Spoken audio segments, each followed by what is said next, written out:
Okay, let me get started with our introduction. Welcome everybody to the second section of the New Mexico Data Users Conference this year. This session is going to cover New Mexico's 2020 census response with Robert Rhatigan, who is our director for the Geospatial and Population Studies. He's been working with New Mexico population data for almost 8 years now, Robert. I'm pretty sure he's up to 8 years. And I remember I believe he came in the same year I came in to work at Bureau of Business and Economic Research, or maybe the year after. And I remember telling him, you've got to come to my data users conference. It's going to be exciting. And afterwards, him going, wow, I didn't realize you get so many people in the room. And just a real quick, if you guys want to have questions during Robert's time here presenting, please put them in the chat. Also, just address a little bit of housekeeping. I will be recording this session and we'll post it to the website later this week. And second, we will also have Jacqueline Miller. She'll be presenting and co-presenting with Robert, and she'll be covering the population estimates for New Mexico. And I believe this is the newest round of population estimates that have just come out. So without further ado, here's Robert. Thank you, Susan, and thank everybody for joining us this afternoon. Excited to be at, I think technically this is my 8th data user conference. My first day of employment with the University of New Mexico, I was at the 2013 data user conference. It's my 8th conference, and I just completed my 7th year with Geospatial and Population Studies. So I'm excited to present again. Appreciate all the effort, Susan, for putting together a great agenda and adapting the conference, for a remote conference. And looking forward to next year when hopefully we can all be together and have those great conversations on the side that are just as informative and helpful as the presentations themselves. So today I'm going to talk about, kind of give an overview of 2020 census operations. Quite a lot happened, so it's a lot to distill into just about a half an hour that I'm going to talk about the 2020 census. I'm going to talk about how New Mexico responded and compare that with the rest of the country. Briefly, I'm going to talk about the post-processing phase that the Census Bureau is immersed in right now, including the disclosure avoidance system, otherwise known as differential privacy. This is a very ambitious and innovative technique that the Census Bureau is hoping to apply to 2020 census responses and to all future data releases to protect the privacy of respondents. It's rather in-depth, but it's rather important. So I'm only going to be glossing over it, but I'm going to keep calling it out through my presentation so that you all, at the very least, you understand to keep an eye on this in the coming weeks and months, because a lot's going to happen on this front, and it's going to have a huge impact on demographic data for the next 10 years. And then the last thing I'm going to talk about here on my outline is the 2020 census data products, sort of a timeline for that, and the evaluation of the census, which is a very important piece that the Census Bureau does internally, but it's also done this external evaluation, such as my team at GPS. We're going to be taking a very close look and seeing how that compares with independent sources of population data. And then what's not on this outline is I'm going to hand it over to Jacqueline Miller, and she is going to present, as Susan indicated, on our latest population estimates and population projections. That is the bread and butter of what we do at GPS, where we function as the New Mexico State Demographer's Office.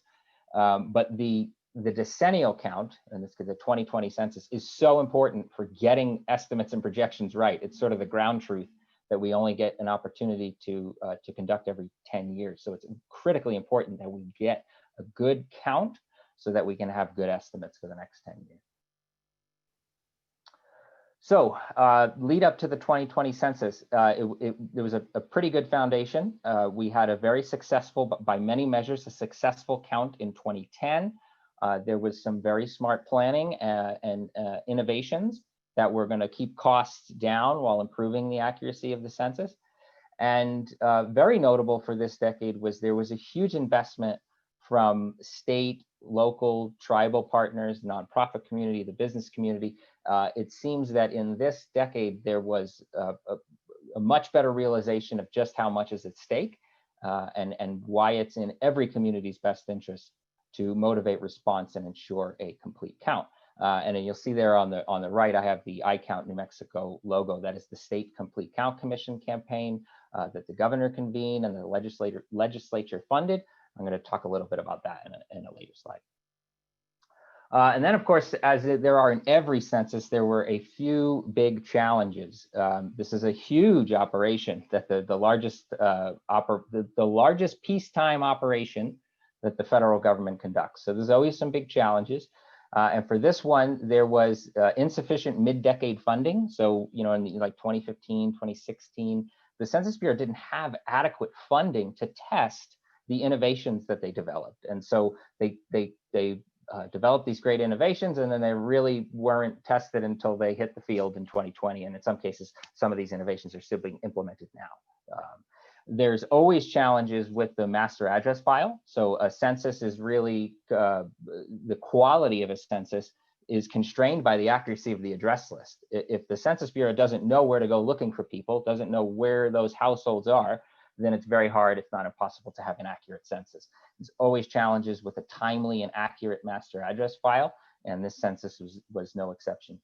And then there is increasing privacy concerns in the public, increasing distrust of the government, and just a general decreased survey participation. So those and those things are just mounting every year and every decade.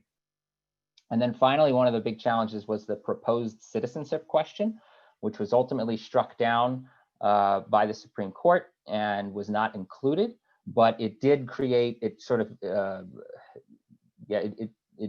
created greater distrust of the government and how they would use census data. The other side of that is that the proposed citizenship question, it actually served to bring early attention to the census, and it mobilized a lot of activists, and it's one of the things that spurred the big investment from state and local governments and the nonprofit community. So at the end of the day, it might not have been such a bad thing. There is still some controversy or some ongoing questions about how citizenship status will be, let's say, inferred from the 2020 data, and I'll talk about that a little bit soon as well. So those are the challenges going into the census. And then, of course, the COVID pandemic hit, and that required some unprecedented timeline and operational adjustments. And one of the most notable sort of disruptions or adjustments that were required that was a particular challenge here in New Mexico was the update leave operation. Most of the country received their census invitation through the United States Postal Service, over 95% of the country. And that largely was not disrupted by COVID. So everybody got their census invitation on time. But for about 4.5% of US households, but about 18% of New Mexican households, the Postal Service was not delivering those packets, those invitations to participate. It was a hand delivery. And this is particularly true in rural communities and tribal communities. 100% of households on tribal lands are part of this update leave operation. And that had to be, because of the COVID pandemic, was eventually put on hold. And so the census continued, but you had nearly 20% of New Mexican households had not received an invitation to participate in the census.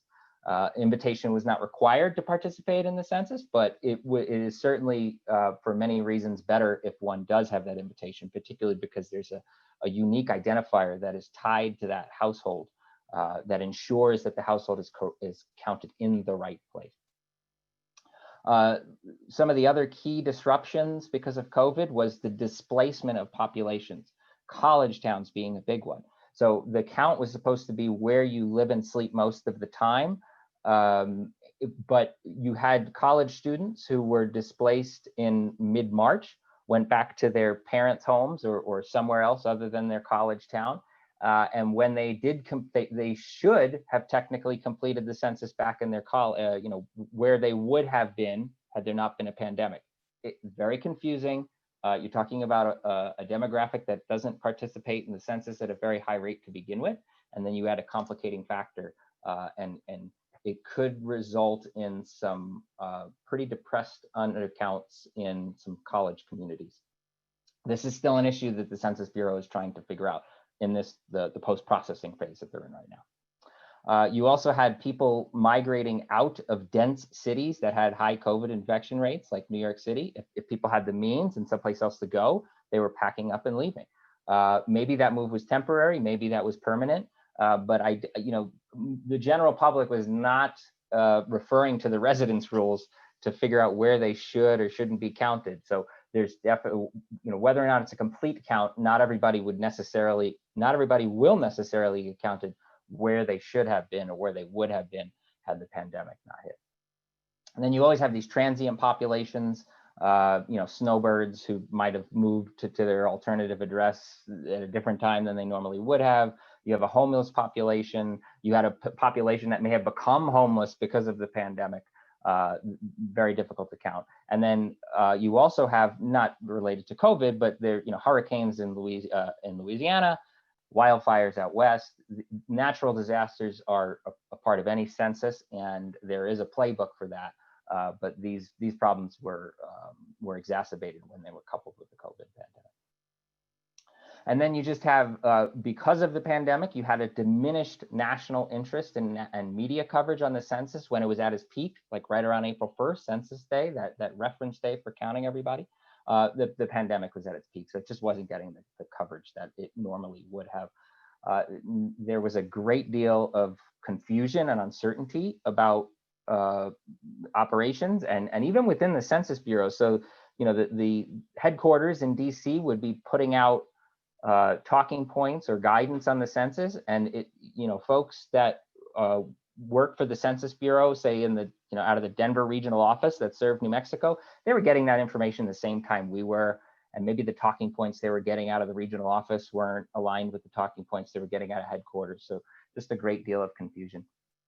And then there was a rush to close cases as the October 15th response window approached. So the Census Bureau is trying to wrap it up, trying to resolve every address on their list, and there are anecdotal evidence and court depositions of pressure on enumerators to close cases without necessarily having talked to somebody in that household, which is a very big concern. Adding to the challenges, you had July 21st presidential memo, which memorandum on excluding illegal aliens from the apportionment base following the 2020 census. And this memo effectively tasked the Census Bureau with providing the number of citizens, non-citizens, and illegal aliens, even though that information is not asked on the census. So that, of course, involves some record linkages. And the Census Bureau actually, just on October 30th, released the methodology for that, for how to estimate that. One thing I want to say is as a demographer, I would love a better sense of the number of citizens, non-citizens, and I'll say undocumented residents that we have here in New Mexico and here in the country. But trying to do that during the constitutionally mandated census count is counter-effective towards a complete and accurate census. The constitutional mandate is a count of knowing how many people we have in this country and where they live. And anything that undermines that effort, in my opinion, is a bad idea.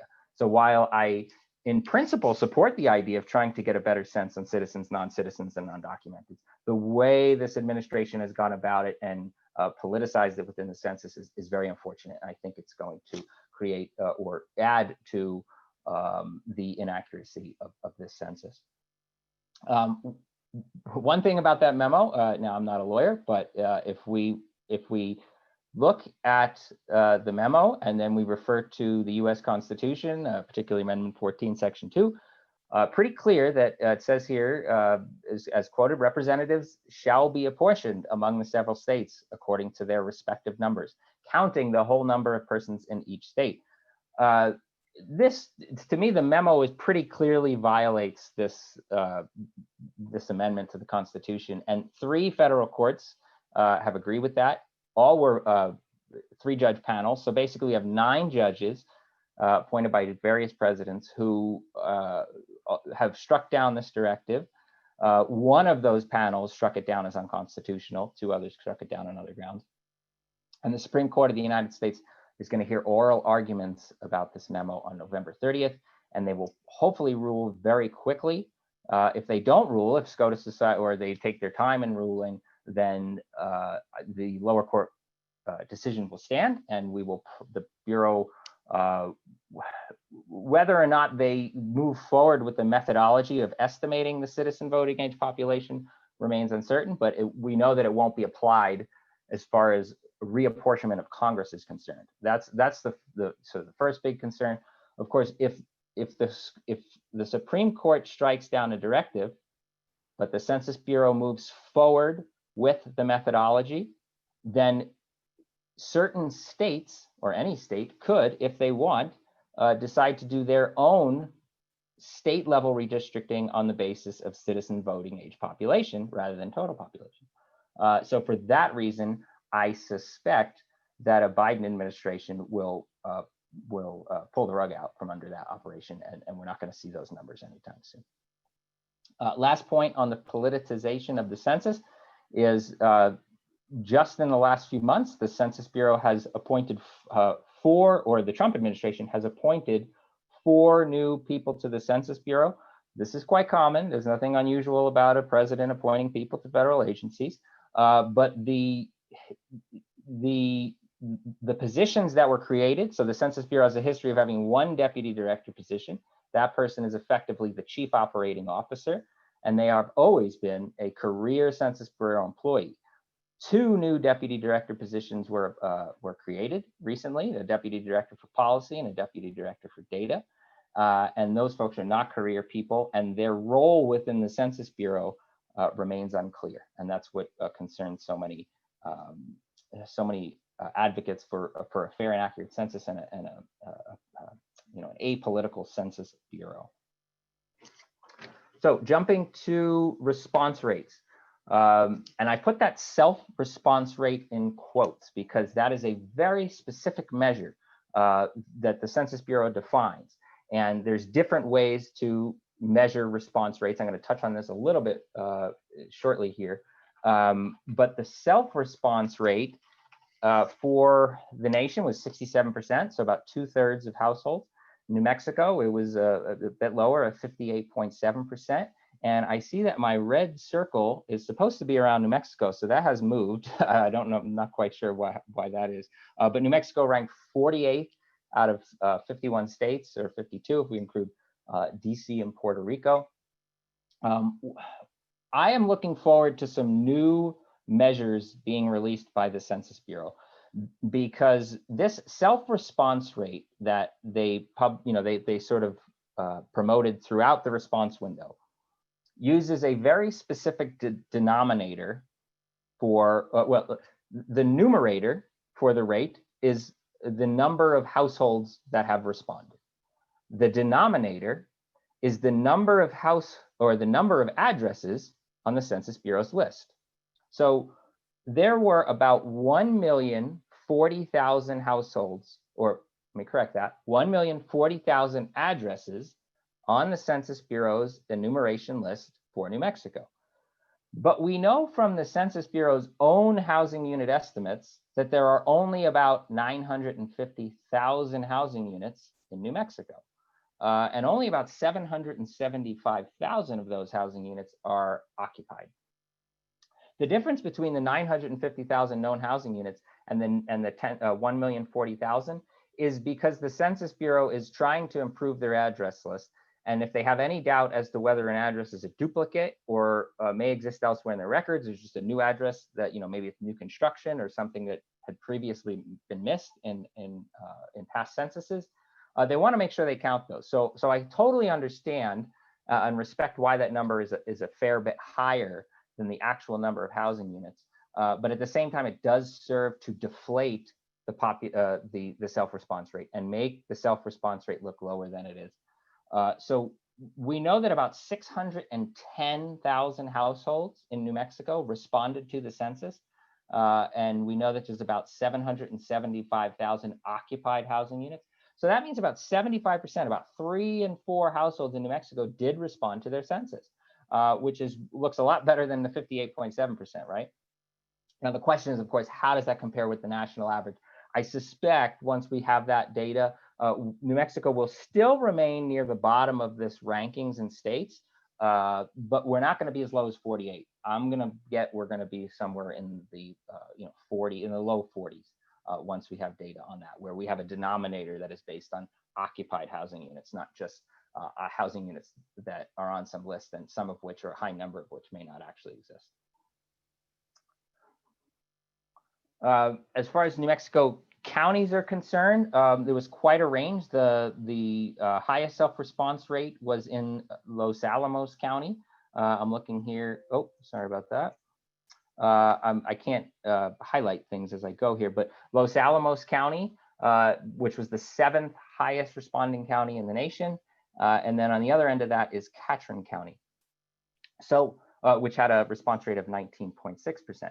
So what I've done here, it's nothing too fancy, but and I hope it's not confusing, but I wanted to show that a county's response rate is very highly correlated with not just how they responded in 2010, but it's also correlated with the number of the percentage of housing units that receive their invitation from the Postal Service versus that update leave operation.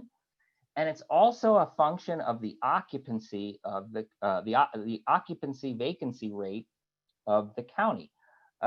In Bernalillo County, 90 or only, this is this says occupancy, that should say vacancy. That's an error on my part. So about 6% of the housing units in Bernalillo County are vacant. In Catron County, 45% of the housing units are vacant. And a vacant housing unit cannot respond to the census. So if you have a county with a high vacancy rate and a high number of addresses that are receiving their invitation through the update leave operation, then everything's working against them, and it's very difficult to get that response rate very high. Another example, this is Lincoln County, 47% vacancy rate. There's a lot of second and third homes in Lincoln County, a lot of seasonally occupied homes. Those homes stay in the denominator, but they can't possibly respond to the census. And so that keeps the response rates low. So these colors are just showing the relationship between 2010 response rate, 2020, the update leave operation, and occupancy. Tribal response rates, it has always been difficult to get an accurate count on our tribal lands. And then in this census, you add to that the push to have folks respond online. And we know that there's quite a digital divide in our tribal communities. They don't necessarily have access to broadband.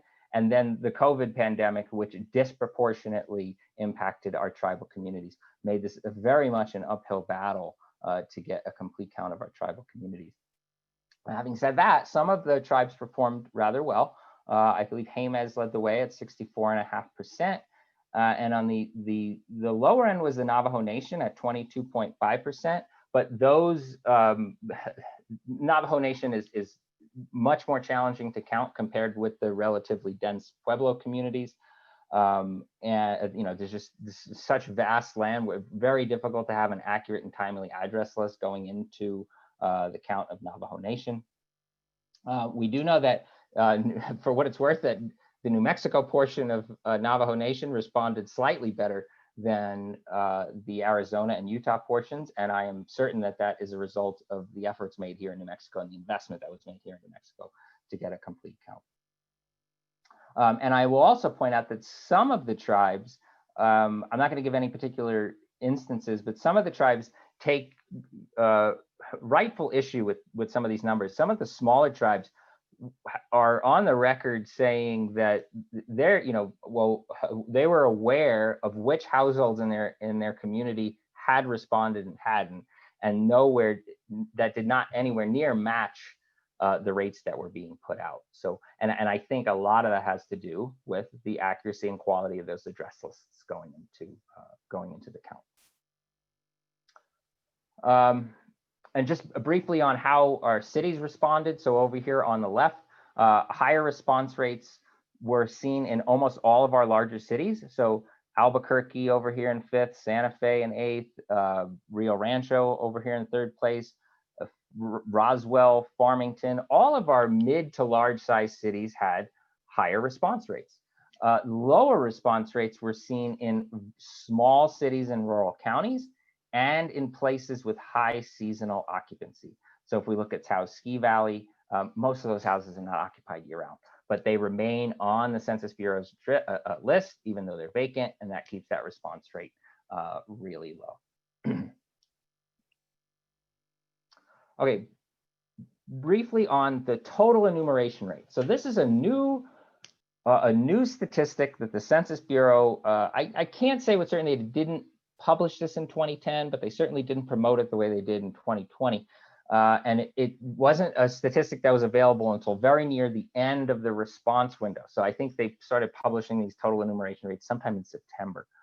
And it's a measure of operational progress. So 100% total enumeration rate means that all the cases, all the addresses on the list were completed. It does not necessarily mean that a household was enumerated. Unlike the self-response rate, if that goes up, that means you counted another house. That's a great measure of the accuracy of the census. This is just a measure of how the operation is moving along. And according to an analysis by the American Statistical Agency, the percent of completed cases does not suffice to draw conclusions about data quality. I totally agree with that. And data collected during the door knocking operation. So once you get done with self-response, you're in the non-response follow-up operation.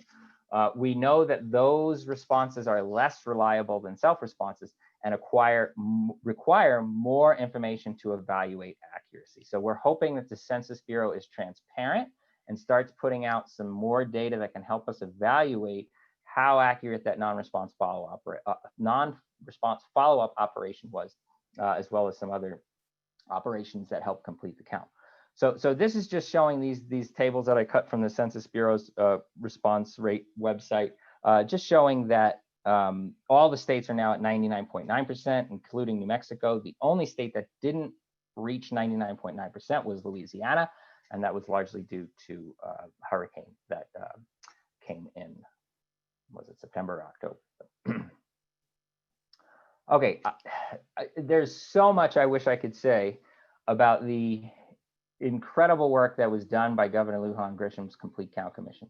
So this was something that she convened in April of 2019, composed of about a dozen cabinet secretaries, representatives from local government, tribal leaders, the business community, nonprofit, philanthropy, and with $11.5 million from the state legislature, trying to promote the census and using local trusted voices and campaigns that would resonate with the communities, rather than designing some outreach campaign in Santa Fe and expecting it to be equally effective in Lee County and San Juan County and Silver City and in Union County and all four corners of our state.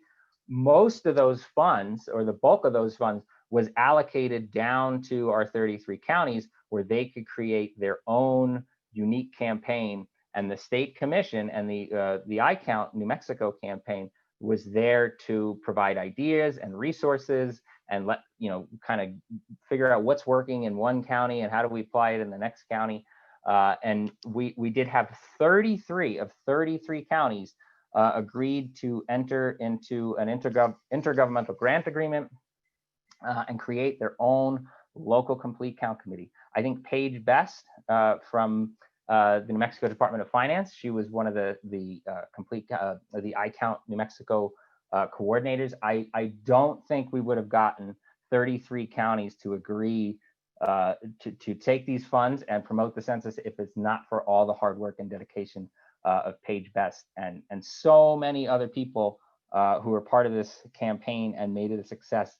I do have to take a minute to thank Pam Coleman, the state personnel director, who was the chair of the commission after Olivia Padilla Jackson, who was the secretary for Department of Finance. She did a fantastic job until she left the administration back in April or May. Renee Ward from the Department of Finance. I mentioned Paige, Emma Erickson Carey and Ben Lopez, who also worked for DFA, the team at Media Desk, who handled a lot of the traditional media buys, real-time solutions, Jamie Glochet, hi Jamie, I think you're here as well, who was chair of the Tribal Committee, Indian Affairs Department Secretary Lynn Trujillo. New Mexico counties, they were integral in getting all counties on board and kind of moving along with the campaign. And Steve Kopelman, the director over there. Every county, tribes, the cities, the nonprofits, the Center for Civic Policy, who head up the campaign with the community-based organizations. Just an amazing coming together of people from all over New Mexico with diverse views, just all working together for a common interest in getting a complete count. And I remain convinced that if it were not for this $11.5 million investment and the hard work of all the people I just named and the countless people I don't have time to name, that our response to the census would have been a lot lower than it was. And I'm also convinced that the state will get a return on its investment of $11.5 million. Each household that is counted in New Mexico is worth about $100,000 a year over the next 10 years.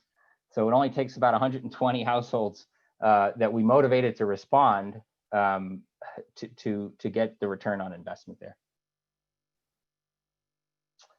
Okay, just kind of give everybody a sense of what the Census Bureau is doing right now. So in the post-processing phase, scanning those paper questionnaires, non-ID response processing, they have to merge all these different, the answers that came in online, by phone, by paper, the non-response follow-up responses, if responses from group quarters facilities, overseas militaries, that has to be all mashed up together. They have to identify inconsistent and potentially fraudulent responses, identify and remove duplicates, add missing persons using administrative records, impute missing persons where they know they exist, but they don't know anything about them, impute the characteristics. So that's the age, sex, race, and ethnicity. This is an important one because we know, we have indications from the Census Bureau that there is a higher number of person-only counts in this census than in previous censuses. So what that means, they know, say that there's 3 people living in my household, but they have no idea how old they are, their sex, their race, ethnicity. That has to all be imputed. And that's more so in this census than in previous census. They have to run quality control checks where they sort of finding and fixing the errors. And they're doing this, and they have to apply this disclosure avoidance system that's still under development. And they're trying to do this all under a compressed timeline. So we have 330 million people in this country, give or take, and we have 11 weeks for post-processing compared with 309 person population just 10 years ago, in which they had almost twice as much time to process all those responses. We just don't know the Census Bureau's exact plan for quality control yet, but we hope and we urge for transparency in that. Okay, this is one where I could easily spend a half an hour trying to talk about this. I'm going to try to kind of sum it up in a nutshell. But so as far as disclosure avoidance is concerned, the Census Bureau has a dual mandate to both publish accurate statistics and to protect the respondent privacy. And so they have an innovative disclosure avoidance system based on differential privacy that remains under development. There's a lot of decisions still to be made. But we do know that compared with 2010, the census will not be releasing as many statistics based on the 2020 census. Or if they do release as many statistics, we know that they will not be as accurate. They will be purposely, there will be a certain degree of noise. Important to note that all previous censuses, there has always been some level of disclosure avoidance applied where the accuracy of the data has been impacted, but nothing on the scale of what the Census Bureau is proposing for this census. We know that smaller communities and more diverse populations will be affected more. So if the Bureau applies this, this disclosure avoidance system as it sort of stands right now, or at least what we outside of the Bureau have been able to observe, it's not going to have a huge impact on, say, the population count of Bernalillo County. There will be a negligible change in the number of people, but it could have a very meaningful impact on, say, the population of Harding County, where there's about 700 people. If you suddenly insert an additional 50, 75, 100 people or more, or you remove that many, that could have profound impacts on a place like Harding County. And even if the Bureau doesn't sort of jitter the population counts too much, those characteristics data are going to be impacted. So age distributions, race, ethnicity, early indications from the Census Bureau's demonstration data is that there could be some very severe impact to the accuracy of those data, to the point where it would not be in the public interest to even release that data. From what I've seen, the demonstration data that the Census Bureau has put out, it would be irresponsible of the Census Bureau to release the data until they've made vast improvements on what they've done already, and there's very little time left to do that. So finally, just on this, I just want to point out how these noisy or if unpublished data could have profound impacts on all downstream uses of population data. It could impact state and local redistricting, effectively redefining what one person or one vote means or equal representation means.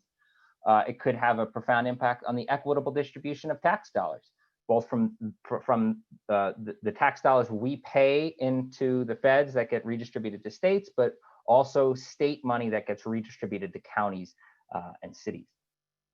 Could huge impact on epidemiology. So we're trying, we're monitoring the COVID situation carefully.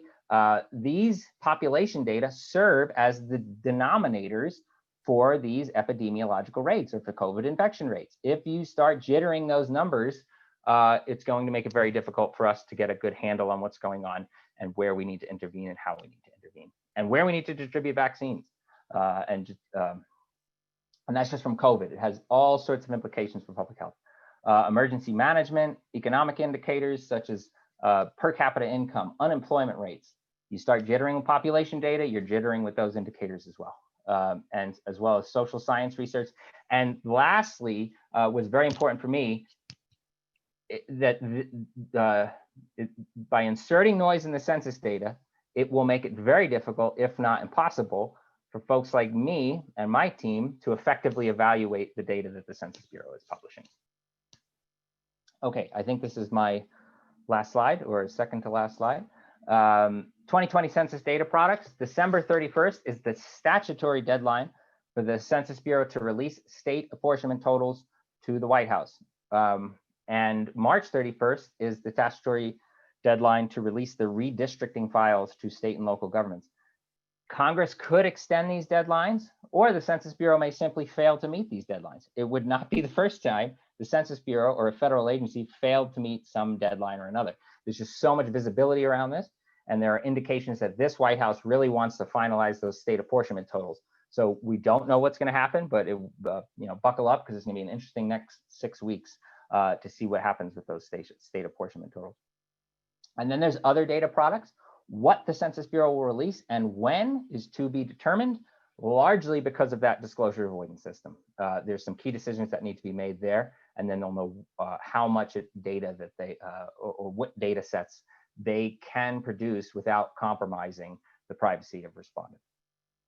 And then we're also encouraging those quality indicators. So this is data that's not necessarily related to the population, data that's not of much interest to the vast majority of people, but ones that can help folks like the American Statistical Association and the Census Scientific Advisory Committee and state demographers like myself evaluate the census. We need paradata from the census. We need to know what, say, if 40% of New Mexico was counted in the non-response follow-up operation, I want to know what the proxy rate was. How many of those responses came from directly speaking to a member of those household versus how many of those responses came from talking to a neighbor who said, oh yeah, 3 people live in that house. Those are very important quality indicators that we're hoping the Census Bureau starts releasing sooner than later. Okay, and then what's next? Evaluation of the data products. So the the state totals go out, the redistricting totals go out. We have to start comparing those with other data sources. The first, one of the key data sources will come from demographic analysis,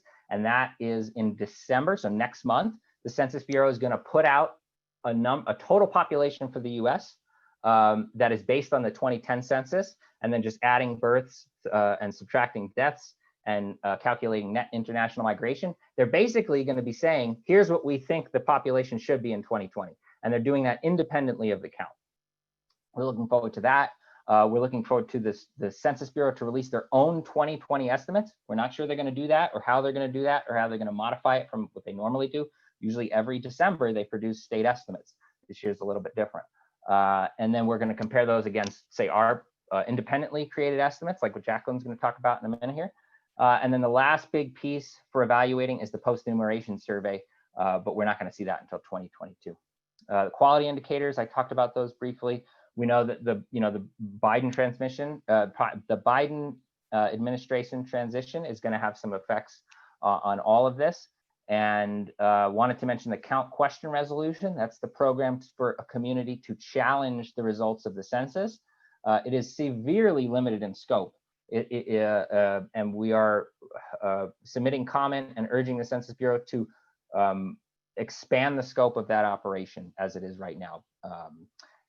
After the count question resolution, I'm sure there's going to be further litigation, because like I said, that operation is so limited in scope. There's no other recourse besides litigation. So I don't know who is going to sue, on what grounds, or when, but I'm almost certain that will happen in the year to come.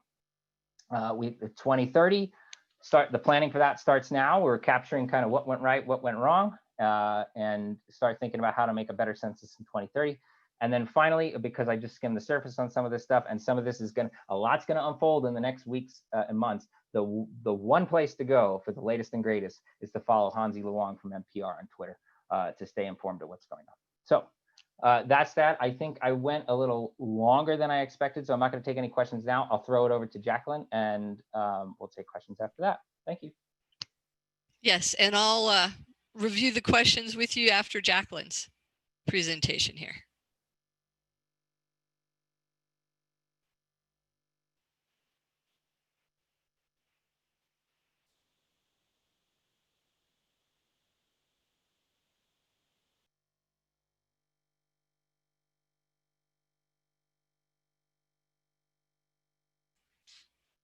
And Jacqueline, unmute yourself just in case. Sorry, I was trying to. It was coming up on the wrong, I don't know, it was hidden behind under my other windows.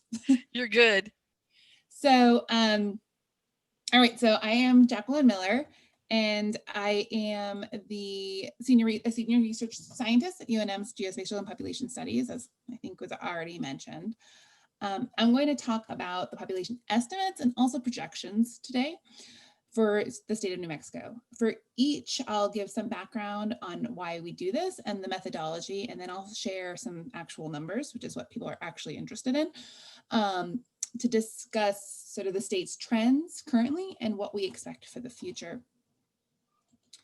So first, population estimates, which are observations about current or past populations. These are different from projections, which predict more about what's going to happen in the future. And we'll get to that at the end of the presentation.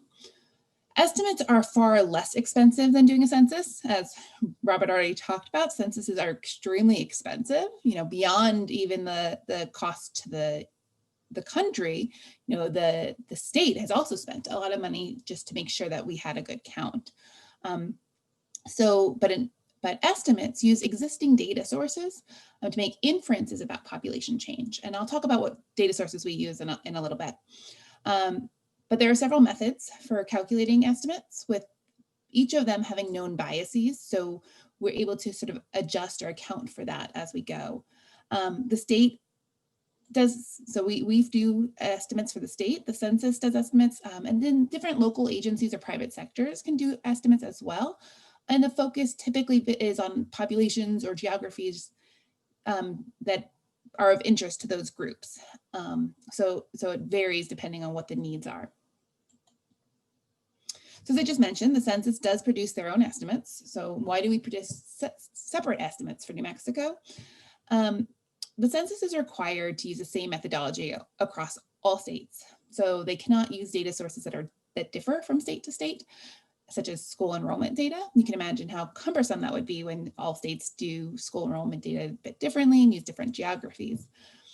They also use a single methodology, which does not allow them to really evaluate the differences produced by different methods, and which provides insights into not just how the state's growing or regions are growing, but also into sort of the more nuanced aspects of it. They also do not produce estimates for census tracts, which is a critical geography for public health. And we also use different race categories than the census, which allows us to have consistency across time for public health data. So as I mentioned, we use multiple methods so that we can not just know how much the population is changing, but also understand sort of how it's changing. I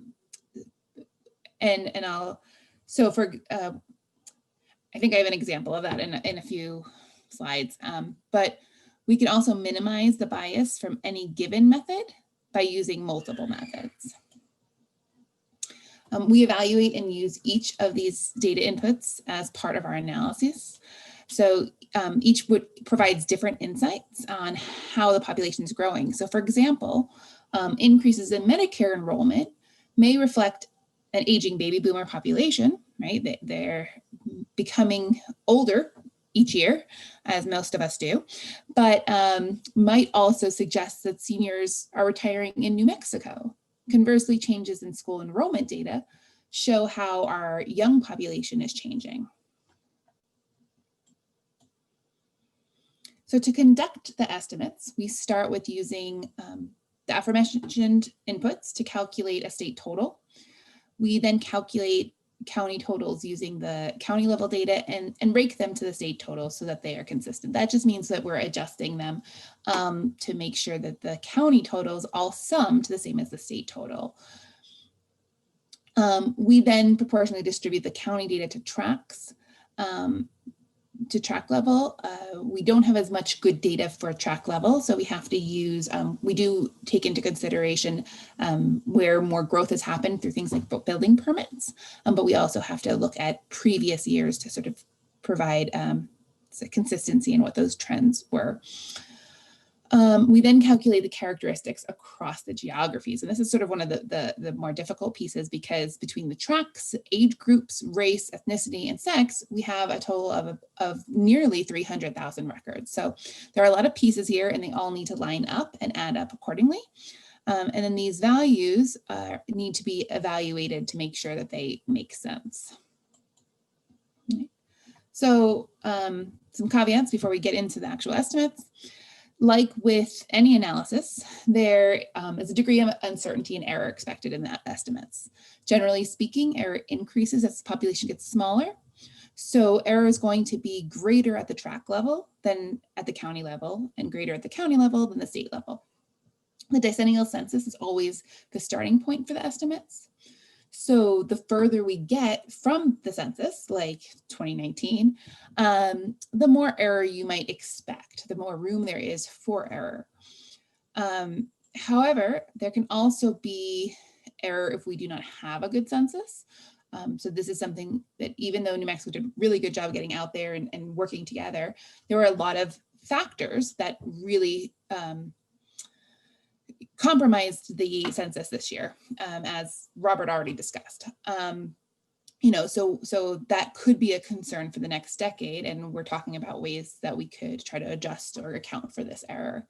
Error is also higher for specific groups, and this is in part due to the fact that there's greater undercount in those groups in the census, and so since the census provides a base, if there's error in those groups, it provides more error going forward. And also more change contributes to more error. A lot of times we're looking at past trends, right? What's the birth rates and how many people have moved in previous years? And if those trends change rapidly, then we're not going, then they're harder to capture as in the data that we are using, and they might be lost. All right, so now that we've reviewed all that, what estimates are and the caveats, let's look at the actual estimates. So our estimates suggest that New Mexico, the population has essentially flatlined, which is what I said in previous years. But we did gain a little bit. So we made up for the loss that we had between 2017 and 2018. We'll have to wait and see if this trend continues into the next decade. I do think that the coronavirus may influence this, but I don't know exactly how. And we heard this morning about that New Mexico might take a while to recover economically, and that's probably going to factor in to future trends. You know, but the coronavirus also might influence where people want to live as they've been stuck in home and whatnot. So really only time's going to tell exactly how this plays out in New Mexico. So why are we seeing flat growth? Simply put, and I'll get into each of these in a bit more detail, birth rates are down, deaths are up, and migration has generally been out. So all these factors do not contribute well to population growth. So fertility is at a historic low and continues to decline. So basically women are having fewer babies, which means you're having less natural growth. That was nationally. Here's specifically for New Mexico. So women in New Mexico are also having declines in their fertility rates. So the magic number when we're talking about fertility is 2.1. This is the rate that is needed to replace the current population. So if each woman had on average 2.1 children, which is kind of hard to do, but on average, during their childbearing years, we would replace the current population. Numbers that are higher than 2.1 lead to more growth, and numbers that are lower lead to decline. So as you can see here on this graph, non-Hispanic women are already experiencing fertility rates below replacement. Although Hispanic women are still above the replacement level, their fertility rate is declining more rapidly than non-Hispanic women. So it's likely that they will meet up with the non-Hispanic women, soon enough. So this graph shows death counts for New Mexico over the last 18 years. Deaths are up largely because our population is aging. So it's not that people are, well, this year, this was through 2019. I am not including 2020, which is a whole different ballgame. But generally speaking, most of this increase is because there are more people in older age groups, and older age groups are more likely to die. However, we are seeing a decrease in life expectancy for the first time pretty much in forever, since with the exception of times that are like war, famine, or epidemics like our current time. So people are dying earlier than they did a few years ago.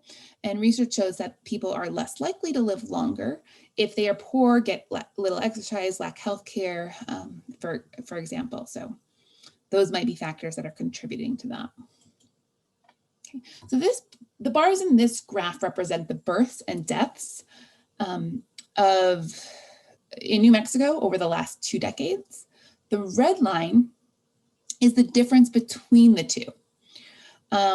Which represents the natural increase in New Mexico. So as you can see, natural increase is doing less and less to help the New Mexico population grow. And in 2019, natural increase in New Mexico was around 3,500 people. So that is quite low. So we already discussed how birth rates are down and mortality is up, which are strong contributors to this trend, but migration also influences it.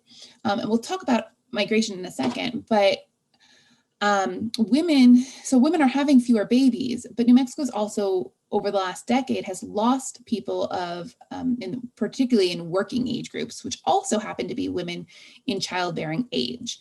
So while there are less women So that means there are less women to contribute to the number of births. And honestly, I expect that we will see this trend continue unless something is done to encourage people of childbearing age to stay or move here. And we'll revisit this a bit as we talk about projections. Okay, so the gray line here, this line right here, is the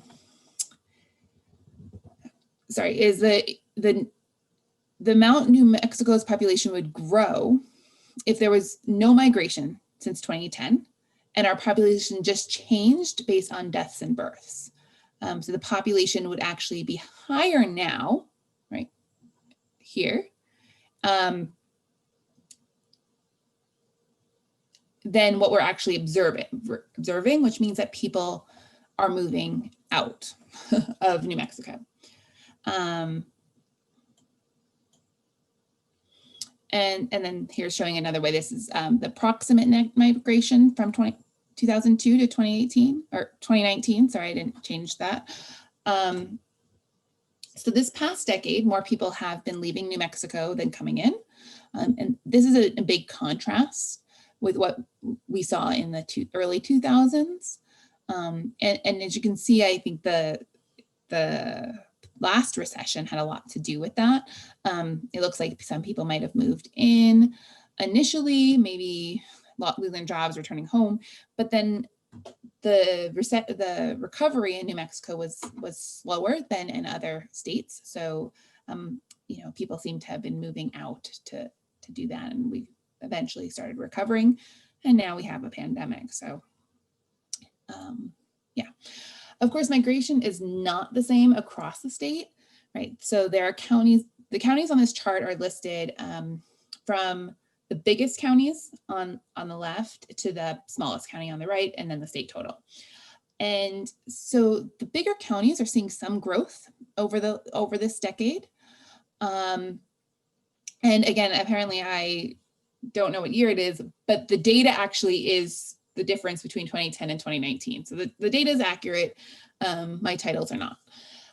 So the bigger counties are seeing some growth, as I said, and with the largest growth happening in Sandoval, Lee, Eddy, Otero, and Los Alamos.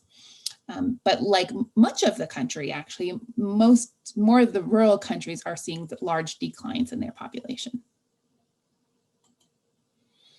Okay, so we've also, this is the racial composition, and as we have been seeing for many years now, the Hispanic white population has experienced the most growth since 2010, while the non-Hispanic white population is declining. But the Hispanic white and non-Hispanic white still represent large portions of our population. We are also seeing large growth in the proportion of our population that's in the 65 plus age category, while we are experiencing declines in the young and working age people. This is in part due to outmigration of young families and in-migration of seniors, but it's also due to the aging of baby boomers who are just simply aging into the 65 plus category. But I think this graph helps to drive home that it's not just the aging in of baby boomers that change the percent of the proportion that they represent in the population, but also that people are leaving, people with kids are leaving and having fewer kids. So on the one side, you have the K through 8 enrollment from 2010 to 2019, and you can see that starting around 2014, there's been quite a drop in the number of kids in school. And this tends to be a really good measure of kids in the state because the majority of kids were in school up until March. And now we'll see. But Medicare enrollment is climbing during the same time. And that reflects the growing 65 plus group.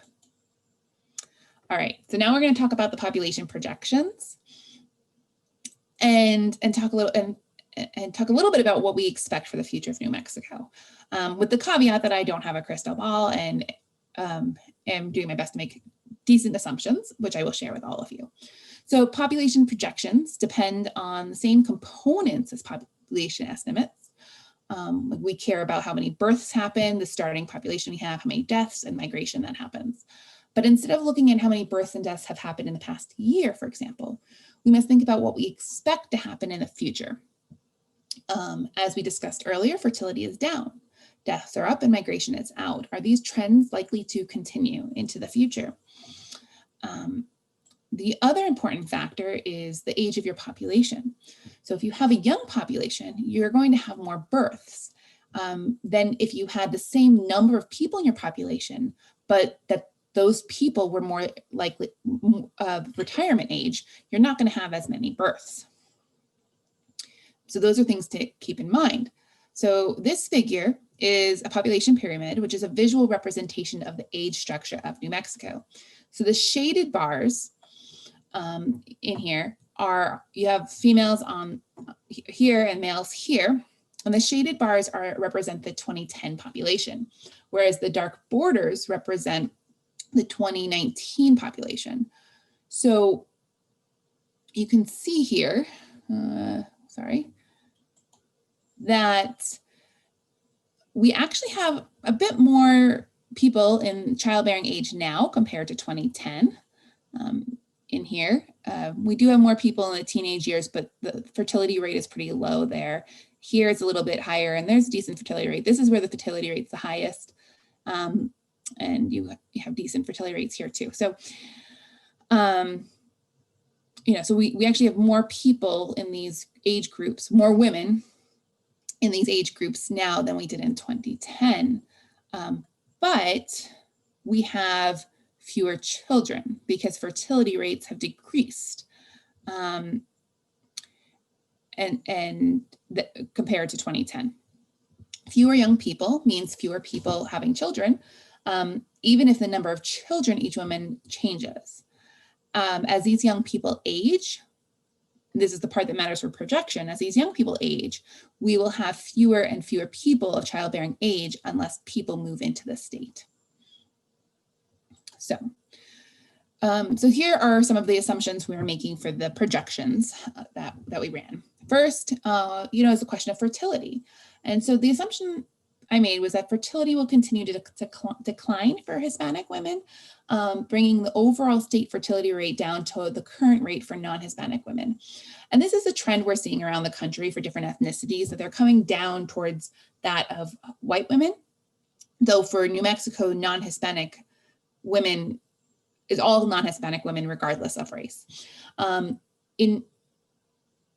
in many areas of the world, we're actually seeing total fertility rates that have declined much lower than the total fertility rates that we're observing now in New Mexico, which means that this assumption might actually be an optimistic assumption. Is it possible that fertility rates go up? Maybe, but the current trends don't make that a highly unlikely. For mortality, it's possible that people start living a long time. We don't really know what's going to happen. Will people die younger due to unhealthy habits and poverty, or will we have miracle drug that prolongs life, indefinitely? That might be a little far-fetched, but it could prolong life quite a bit, right? We do not know what's going to happen, so we make the assumption that mortality will remain at the current rates. This is generally considered the safer assumption. Migration is the most easily debatable assumption, but none of us can fully predict what's to happen. For these projections, we start from the census of 2010. So for 2010 to 2020, we used migration that we observed, right? So it's low. But then migration from 2020 to 2040, I've set it to gradually increase until it reaches the average of the migration patterns observed during the 2000s and those observed in the 2010s. So this allows for periods of higher migration, but also periods of lower migration, despite not knowing when those periods are likely to occur. All right, so here we have our projections from now through 2040, and for males and females. The New Mexico population has generally had more females than males. but the pattern of growth for the males and females is about the same. So they're growing in similar ways. With the assumptions that we set, the New Mexico population is expected to peak around 2033. After that, despite the assumption that migration is actually increasing all the way from 2020 to 2040, with it peaking at 2040, and I didn't go past that. So we still actually have our population declining after 2033. And this is due to the fact that the population is aging. So there are fewer young people, and those young people continue to experience low fertility rates that are below replacement. Okay, so and then here, this graph shows the rate of growth in New Mexico. So the number above 0, which is the dashed line, reflects a population that is growing, and numbers below 0 reflect a population that is shrinking. So if our assumptions hold true, the population will grow, but slowly, until around 2033, when we start seeing a decline.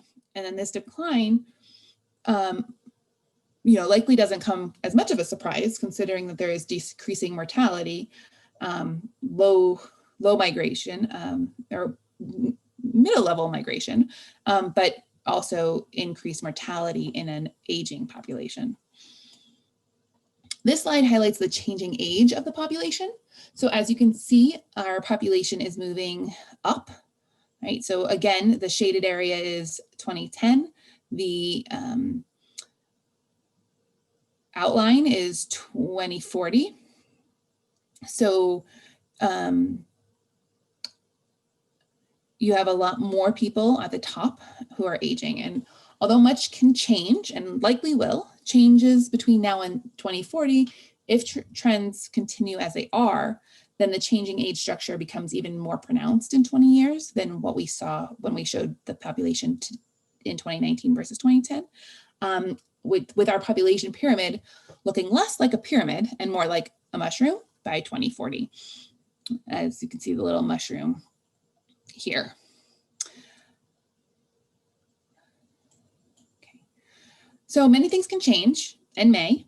Fertility rates could go up, although policies to encourage this, which some countries have tried, are typically not very effective. Our migration rates could also change, which could lead to more younger people who stay or move into the state, which could have the double impact of contributing more births to the state through younger people of childbearing age, while also contributing the people who actually moved here. Whether or not this happens is completely outside the scope of our projections. It's more related to policies, and of course, we are not. We're not in that business, so we'll have to see what happens in the future. Okay. So now we have the opportunity I think Susan will handle the questions. Is that right? And you can ask for questions for either myself or for Robert.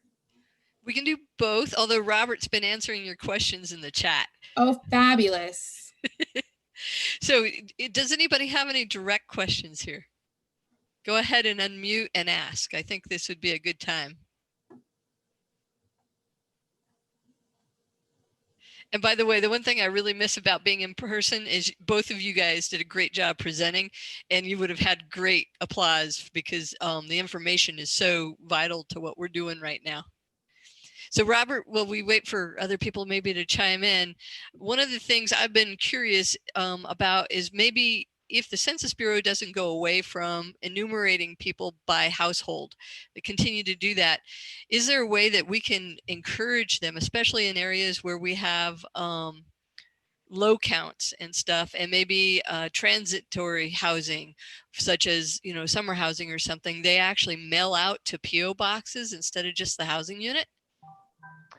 Yeah, I mean, that's been a question for decades now. Is like people wonder why the Census Bureau won't deliver a census invitation to a PO box, and there's a number of reasons. The most important, though, is that the Census Bureau their task is not just to count everybody, but to count them in a specific place. And if you can't tie the PO box to a physical address, then there's nowhere to tie that household. you need more than just the PO box. You need to link that PO box with XY coordinates on the ground, or an address. If that were easy to do, then those folks would just have a mailing address and receive their mail at their door. You can count some of the population by mailing invitations to a PO box, but you're gonna miss a large number of people, and so that's why the Census Bureau has been reluctant to do that. I do want to. This kind of touches on another question that came in the chat box about, we do in this country have a housing unit-based estimate. We count every housing unit and the number of people in that housing unit. There are other countries, other developed, non-developed countries, or underdeveloped countries, that you do a person-based census. And there was discussion of moving the U.S. Census to this person-based census, and there already are discussions and plans about how to do that. There are two challenges with a person-based census. Number one is constitutional. So the Constitution calls for an actual enumeration of the population. So the courts would have to determine whether using administrative records would constitute as an actual enumeration. The other concern that I often bring to the discussion is, as an advocate for New Mexico, I have very serious concerns about using administrative records to count our population. We are, many of you are well aware, we were one of the hardest states to count. We knew that going into the census. It's reflected in the response rates. We're a very difficult state to count. The alternative to what we did, to what everybody witnessed over the last 6 months, is that it is a census based on administrative records. And New Mexicans, the same New Mexicans who are hard to count, are disproportionately not reflected in those administrative records. So if we move to an administrative records / person-based census, then I fear that New Mexico will continue to get undercounted, and our tribal communities in particular will continue to get undercounted. So we have to proceed very cautiously. Thank you, Robert. All right, I'm seeing, do you know of any possible, I know that the Census Bureau does actually have some tabulations on the LGBTQ population, but do we do anything outside the census for that? That's the next question. Yeah, we don't estimate, we don't do estimates on that. I think there are some questions related to it for the ACS, which will be weighted, which are weighted, right? How accurate they are, I haven't really looked into that. Actually, Susan, you might have a better sense of the accuracy there. And potentially, like, that's something in theory we could do. We just, would find the appropriate data and look at that. And depending on how well, like, the census is allowing for people to give information about same-sex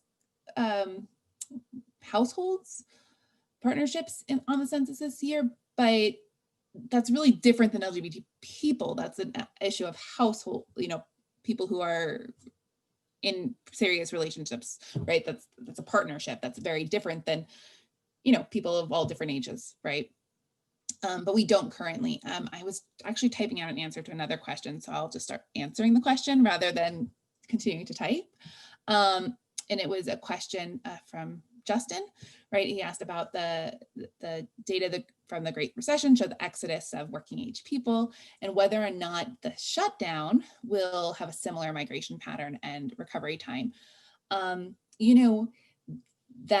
That's hard to say, because this is a little bit different, right? A lot of people, you might have people who are leaving to, particularly for things like construction or in areas that are particularly difficult to recover from, especially if you look at the presentation that was done this morning for the economy, but we're not economists here.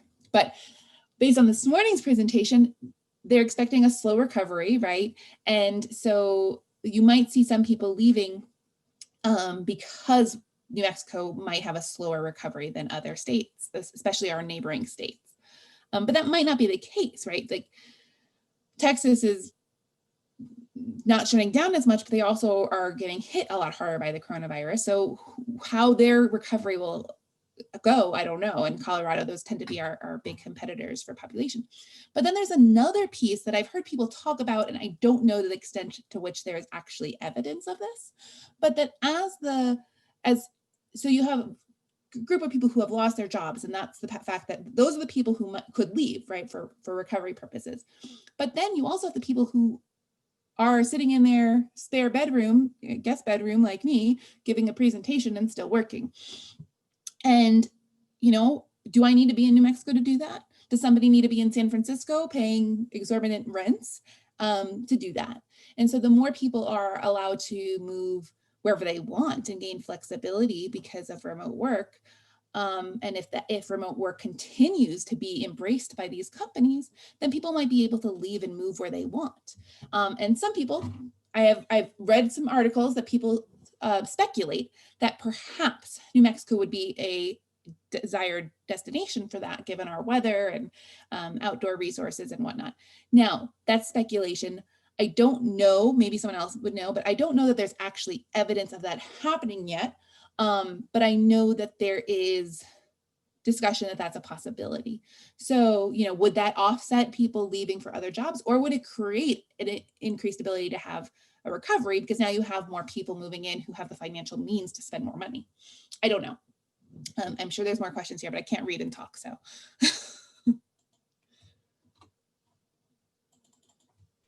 You are doing great. I think there was a question on one of your charts and tables from Christine. On the slide showing growth by county, was the net growth or just migration? I want to make sure I was reading it correctly. So that was net growth, not net migration. Yeah, so that was the total change in population from 2010 to 2019. Thank you. Mm-hmm.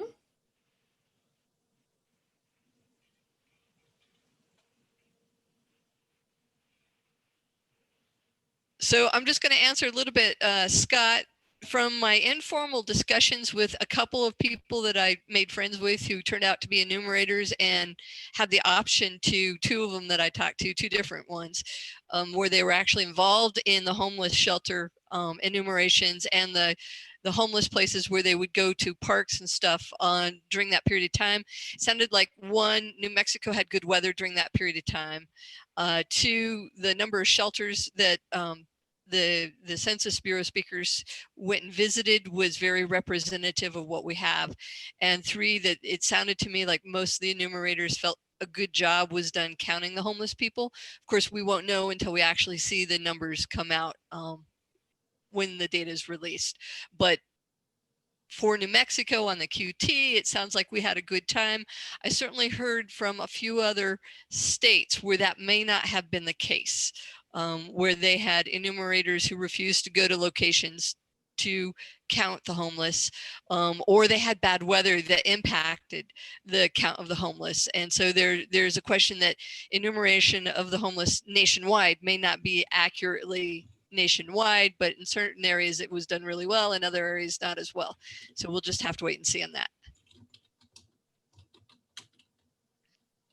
Susan, I just want to chime in. I know we're kind of running on time, but to me, one of the most remarkable things that we saw from Jacqueline's presentation was how rapidly New Mexico's aging and how many people are moving into that 65 and older group, and how we have a decline in our young population. That has very important implications for all sorts of decisions in the public sector. But and I am confident in those, in that slide and the analysis that Jacqueline did. However, those age distributions come with a great deal of uncertainty. And as Jacqueline talked about, those numbers are baseline to the 2010 census. So we're looking forward to the 2020 census when we can sort of hit the reset button on those age distributions, see if our methodology was correct, see if we really are growing, that 65 and older population is growing as rapidly as our analysis indicates. The concern I have is that whether or not this was no matter how successful or problematic this census was, that disclosure avoidance I was talking about, that differential privacy, is going to have huge implications for age distribution. In the demonstration products we've seen, the age distributions were totally unreasonable, to the point where it's one of those things where I was like, this, you can't even publish this data because the numbers are so wildly inaccurate. So this is a long way to say that I really hope that we have some accurate age distribution data from the census, and it is not, the disclosure avoidance system does not render it useless. Okay, one last question, and I think we'll leave. Do you guys have the GPS population estimates up on your website yet? So I actually answered that in the comments, but no. The estimates actually are up on IBIS, the Department of Health's website, IBIS, but we will put them on our website. It just hasn't happened. I don't know if anyone noticed, there's a pandemic going on, life's crazy and stuff. So, but the projections will get up to, they'll be a little bit more delayed though in getting up, because there's a lot more nuances that we want to be able to actually share with that, rather than just sort of the overall state totals. Excellent, and it's a good promo. I'll have Lois Haggard presenting on IBIS on Friday. So for those who want to see that, Friday. There's a lot of good data there. It's a little tricky to figure out though. Well, I want to thank both Robert and you, Jacqueline. It was wonderful listening to you. This will conclude our second session of the Data Users Conference. The third session will be this afternoon. What time do I have to be back on? You would think I would have this memorized, right? This afternoon, we'll have Suzanne Privet at 3:30. She's going to do tribal area data accessing through data.census.gov. And for those of you who are here, you're welcome to join, even if you didn't select that as a session to attend. In fact, you're welcome to attend any session, regardless of what you selected during your registration. We appreciate your joining. Thank you very much. Thank you. And copies of this will be available later as I have a chance to make sure that the recording went good, and we will also save the chat out so that people can see what questions were asked. And you guys as PowerPoints. Thank you, Susan. Thanks, Susan. Thank you both.